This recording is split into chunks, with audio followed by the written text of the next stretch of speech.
Like, share, subscribe to Live for Love TV. Make sure you like, share, and subscribe to Live for Love TV. Hello, everybody. My name is Caleb, and you're watching Live for Love TV. Like, share, and subscribe. Thank you.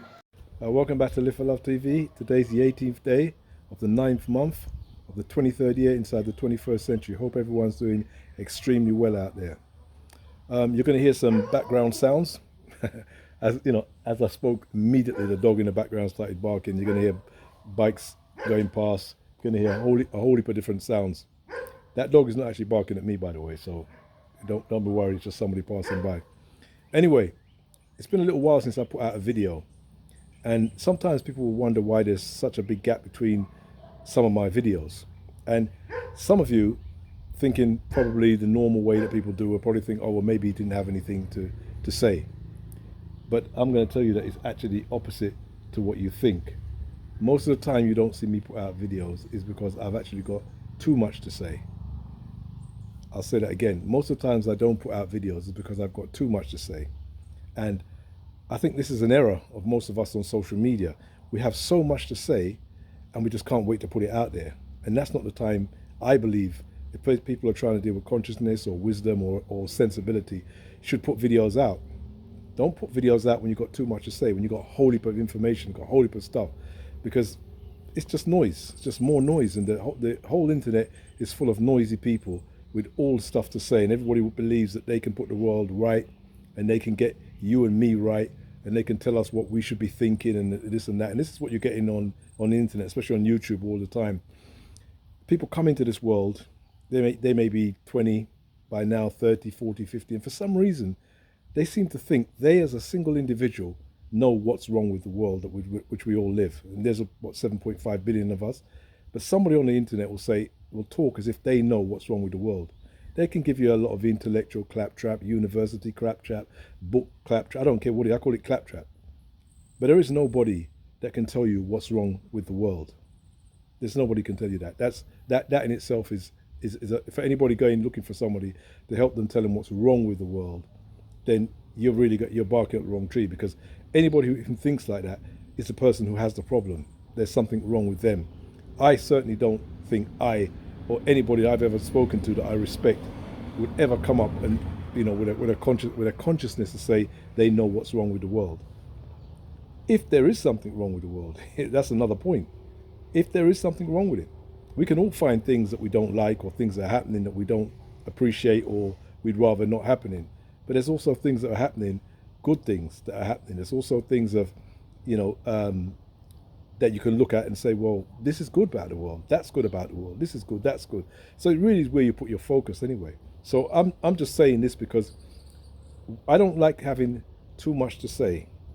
Because when I have too much to say, it means that I'm mulling around intellectually in my mind like most people do, and then coming up with some intellectual claptrap as if I think I know what's wrong with the world or what's wrong with you out on YouTube, listening Woodland, or I can put you right and I can be. When I was a younger man and more foolish man, I think that I'd hear people talking and I'd get triggered. Or we'd have subjects that would literally trigger you, and you feel like I've got to get this person's got to know what I think about that, or you have a disagreement or an argument on the corner or whatever, and that's how you behave as you're young, growing up. You're thinking, no, that's not right. No, I saw it forgot. No, man, I saw it forgot.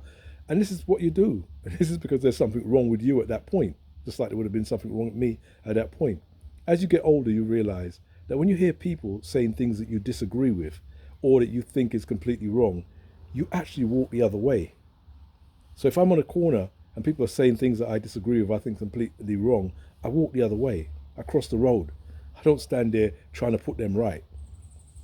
I wouldn't do that. That to me is the kind of futility that people are doing on the internet. They hear somebody say something, they fire back straight away on the internet and say, no, that's wrong, and this is this, and then somebody else comes and say, no, this is wrong, and him shouldn't have pushed this man off a stage, and him shouldn't have this, and him shouldn't have that, he shouldn't have said it. And everybody's putting there, and who's right, who's wrong? Who cares? That's the biggest part. Who cares who's right and who's wrong? It's just argument for argument's sake. It leads nowhere. It edifies no one. It makes no one any richer, makes no one any more conscious or any more sensible, and it certainly doesn't make you sleep any better at night. This is what's wrong with most of us.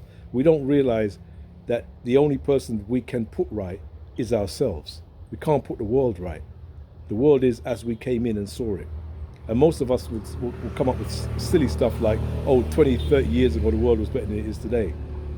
You know, and simply because they were younger and they didn't see the problems of the world. That's all it is. When you're young and you don't really know what the world is, you always think that, oh, 20, 30 years, you know, things were, the youth was better 30 years ago, 40 years ago, and, you know, families were better and this was better and that's better. This is based on the futility of thinking that your lifestyle as a youth is going well simply because of your own ignorance. Yeah, that's what it is, nothing else. Your ignorance. You don't know what's going on in the world. You lots of stuff you haven't heard of yet. You haven't come to your attention yet. So you think that life was better 40 years ago, 50 years ago. It wasn't any better than it is now. It's always been bad. It's always been, well, I wouldn't want to say bad. It's always been what it is. Let's say it's always had its good and its bad. It's always been what it is. You know, how could it have been better before? They had world wars. They've had nuclear bombs dropped. We've had slavery. We've had Holocaust. We've had war after war after war. How could it have been better before? How could it have been better before? I don't know. I don't understand. Why would somebody think that the world was better some time ago? Because you're picking out one little spot and you don't understand how the world actually is made up. For me, the world is what it is. You come in, you experience the world up to whatever age you do, and you cannot change this world. I don't care who you are. All the greats have come and said what they have to. They haven't changed the world. The best thing you can do is make sure that the world doesn't change you. That's the key. Don't try and change the world, but make sure that the world doesn't change you. So even in scripture where it says, be in the world, but be not of the world. Don't let the world change you. You've got a role in it. You can't do anything about that, but try not to make it change you. Anyway, take care. See you soon. Live for Love TV.